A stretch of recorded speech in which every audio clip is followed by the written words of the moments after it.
कि आदमी जलाने के लिए मुर्दों को शमशान में जाता है और जलते हुए मुर्दे को देखकर जिंदगी समझ में आती है, और महिलाएं शमशान में नहीं जाती हैं, इसलिए भौतिकता को ही जीवन समझकर ये महिलाएं आने लगे ना तो तुम्हारे 80% खर्चे खत्म हो जाएंगे। इन्हें लगेगा कि यार क्या रखा है जिंदगी में, सज लो सवर लो कुछ भी कर लो, माटी का पुतला माटी में मिल जाएगा। ध्यान रखिए, ये मरघट में शमशान में नहीं आती हैं, यही वजह है कि इन्हें संसार समझ नहीं आता है। मान्यवर ध्यान रखिए, कल यहाँ के आयोजक समिति के लोग मेरे पास पहुंचे, बोले आप क्या कहना चाहते हैं महाराज, हमने बड़ा सुंदर खूबसूरत शमशान घाट बनाया, मुक्ति धाम जिसका नाम रखा है, तुमने मुक्ति धाम रखा है और मैं मुक्ति पथ का पथिक हूं। ध्यान रखिए, मैं मुक्ति की साधना कर रहा हूं, अंतर इतना है कि तुम एक जन्म की मुक्ति देते हो और मैं जन्म जन्म की मुक्ति की बात करता हूं।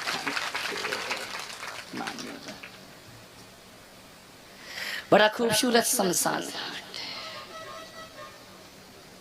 मैंने अपनी जिंदगी में इतना सुंदर देखा नहीं। अब देखा क्या, पहली बार आया हूं, बार बार तो मैं जाता नहीं हूं। हालांकि देखा जाए तो इतिहास को उठा करके देखो तो साधु संत अपना ध्यान सामयिक यदि करते हैं तो महलों से निकलकर शमशान में जाकर करते हैं। वहां जिंदगी का बोध हुआ करता है, मृत्यु का बोध हुआ करता है, जीवन के सत्य का दर्शन हुआ करता है, जीवन की सच्चाई से मुलाकात हुआ करती है। मैं तो ये निवेदन करता हूँ, इतना खूबसूरत ये शमशान घाट, ये मुक्ति धाम जो यहाँ कुचामन में बना है, मैं ये कहता हूँ ऐसा ही सुंदर हर शहर में बनना चाहिए। कारण और शहर में ही नहीं बनना चाहिए। मैं एक निवेदन और देश के लोगों से करूंगा कि अक्सर शमशान घाट मुक्ति धाम शहर के बाहर बनते हैं। मैं चाहता हूं शमशान घाट और मुक्ति धाम शहर के व्यस्ततम चौराहों में बनाना चाहिए।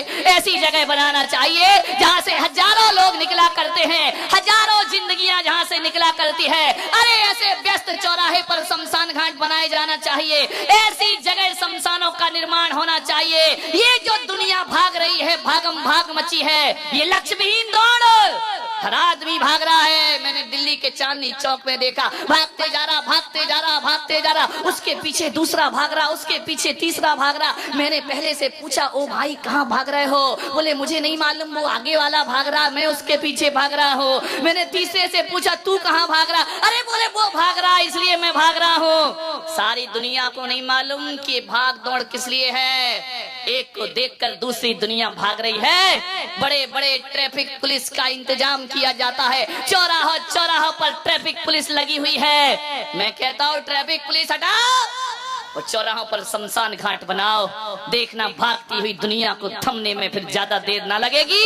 यदि जलती हुई चिता देख ली तो भागम भाग से मुक्ति अपने आप थम जाएगी। ये दुनिया एक जलती हुई चिता देखकर जिंदगी का बोध होगा कि मूर्ख कहाँ भाग रहा है। देख एक दिन तुझे भी धू धू करके ऐसे ही इस चिता में जल जा। लोग समय सीकर, अभी ये सीकर से बस आई है, बोले हम तीर्थ यात्रा को जा रहे हैं। तेरे की इससे बड़ा कोई तीर्थ दुनिया में होगा? कहाँ के तीर्थ यात्रा को जा रहे? बोले आशीर्वाद दे दो। अरे यही तीर्थ धाम है, यही मुक्ति धाम है, और किस तीर्थ यात्रा में जा रहे हैं? विचार करिए। मैं मानता हूँ कि वैष्णो देवी की 1000 यात्रा करो, मानसरोवर की यात्रा कर लो, चाहे समेत शिखर की यात्रा करो, चाहे कावा चले जाओ या काशी चले जाओ।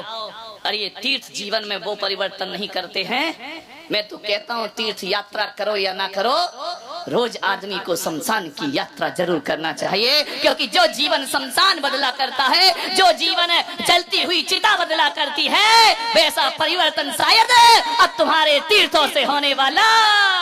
अब तो तीर्थों में भी आदमी जाता है, रंग रलियां मनाता है, अरे नशा करता है, मसाला खाता है, भगवान की जय बोलता है, घूम घाम के चला आता है। एक अब शमशान ही ऐसा बचा है जहां आदमी सारे शौक भूल जाता है और जलती हुई चिता को देख करके उसे लगता है कि संसार नश्वर है, ये संसार बेकार हुआ करता है। अरे जो चमत्कार तीर्थों ने नहीं किया है वो चमत्कार जलती हुई चिताएं अपने जीवन में क्रांतिकारी परिवर्तन कर दिया करती। इसलिए रोज तुमसे नियम है, जब भी यहाँ पता चले कोई मुर्दा जल रहा है तो आके उसकी परिक्रमा जरूर लगाना।